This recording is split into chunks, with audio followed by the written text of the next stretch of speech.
Good afternoon, my friends. Welcome to part 3 of my series, The Pathway or the Path Back to Ourselves.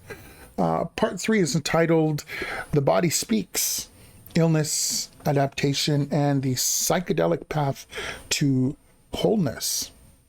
Right? So today I'm going to talk about something that we don't often connect with trauma, but we should, and that is illness. So not just illness in the sense of mental health struggles or burnout, but rather chronic illness, autoimmune disorders, fatigue, even conditions like ADHD or depression, right? Because what if I told you that illness is not just a malfunction of the body, but often a message, right? A call from within. So we'll explore that, and then we'll move into a very different but deeply connected subject, psychedelics. How they can open doors to healing, connection, and awareness when used wisely. And of course, as always, under the direct supervision of a physician or a medical professional. So when the body says no, illness as adaptation. So many of us carry a hidden belief that our illness is random, right? Or that our body somehow betrayed us, or that we're just quote unquote broken. But what if illness was actually the body's way of protecting us, of adapting to the stress that we've been carrying, sometimes for years? So let me explain. As a child, if you weren't allowed to express anger, your body found a way to survive that, right? It depressed your emotions, literally, right? You pushed them down, you tuned out, you internalized. And maybe you even took responsibility for everyone else's feelings, right? Just to keep the peace. Now imagine doing that every day for decades. Eventually, your body will speak. It'll speak through inflammation, through chronic fatigue, through depression, even through pain that you can't explain with tests or blood work or MRIs or scans. Right? I've worked with people who were always the strong ones, or the helpful ones, or the selfless ones, right? But underneath that caregiving persona was deep exhaustion, a buried grief, and sometimes a lifetime of saying yes when they meant no. And their bodies were carrying the cost. Research backs this up as well. So studies from the ACEs, if you know what the ACEs are, that is the Adverse Childhood Experience Framework, right? It shows us that early trauma significantly increases the risk of autoimmune diseases, these things such as cancer and even heart disease later on in life. So this is not about blame, but it's about understanding and reclaiming our power. Right? Because if illness begins with disconnection from the self, then healing must begin with reconnection.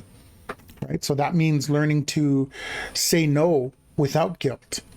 Right? It means learning to express anger without shame. It means learning to care for yourself without apology and listening to your body before your body has to scream. One of the most powerful things I always ask my friends, colleagues, right, especially those with chronic conditions, is this: what is your body saying no to that you haven't been able to? Right? You'd be amazed at the answers, the wisdom, and everything that comes through that little that conversation. So another thing I just want to touch on is psychedelics and your mind and the healing mind. And again, never, ever, ever take any kind of psychedelics kind of drugs without the say-so of your physician, your primary healthcare provider, whoever that may be. So I've talked about how trauma shows up in your body, but I want to talk about a path that's also helping many people reconnect with parts of themselves that they've buried, and even, sometimes for decades, and that's psychedelic assisted healing. I've done some research on this, and this is what I've concluded. So I want to be clear, psychedelics are not for everyone, right? It's not a magic fix, and they should never be approached lightly or outside of a safe trauma-informed setting, right? But when used respectfully, intentionally, and in the right context, they can open powerful doors. Here's what they do. They get the defensive mind out of the way, right? That part of us that says, I'm fine, when we're not. That part that's built walls around our pain, right? That part that avoids, dissociates, and distracts, right? It distracts us. So psychedelics, especially plant medicines, they soften that armor. They allow us to come face to face with our pain and our beauty, not as concepts, but as direct embodied experiences. I've seen people go into ceremony holding decades of grief and come out feeling for the first time what their inner child never got to feel. Right? I've seen men sob and cry because under the anger and numbness was love they hadn't let themselves feel, since their father died. I've seen them rediscover their voice, the one they silenced to survive abuse, racism, systemic racism, generational and intergenerational pain. And just as importantly, I've seen people reconnect with something greater, right? Call it spirit, call it source, creation, right? Whatever you want to call it, there's that reconnection, a sense that they are not broken, not separate, but part of a deeper, sacred whole. Right? But here's the catch. These insights mean little if we don't integrate them. Right? One ceremony doesn't erase trauma.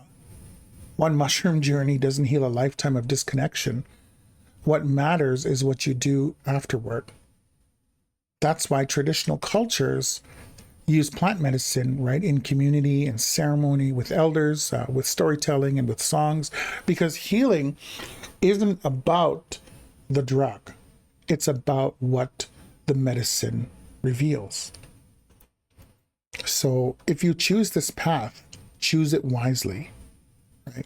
Vet your guides, prepare your heart, know your why. Psychedelics are not about escaping reality. They're about feeling it fully, sometimes for the first time. And again, always, always, always check with your medical practitioner, your health professional first, always. So what do illness and psychedelics have in common? Well, both reveal where we've lost connection to our authentic self, right? Illness shows up where we've overfunctioned, overgiven, oversilenced. And psychedelics show us what's possible when we let go of the stories we've been telling ourselves for survival. And both ask us to come back, not to the past, but to the truth of who we are now, right? That's the essence of healing. It's not about just managing symptoms, but listening to the deeper messages beneath them. It's not just having a powerful or psychedelic visions, but learning how to live in a way that honors what you saw. And for me, as an Indigenous man, this work is about more than just individual healing. It's about restoring the relationships that colonization, trauma, and disconnection tried to break. Our relationships to self, right? Our relationships to the land, to spirit, and to each other.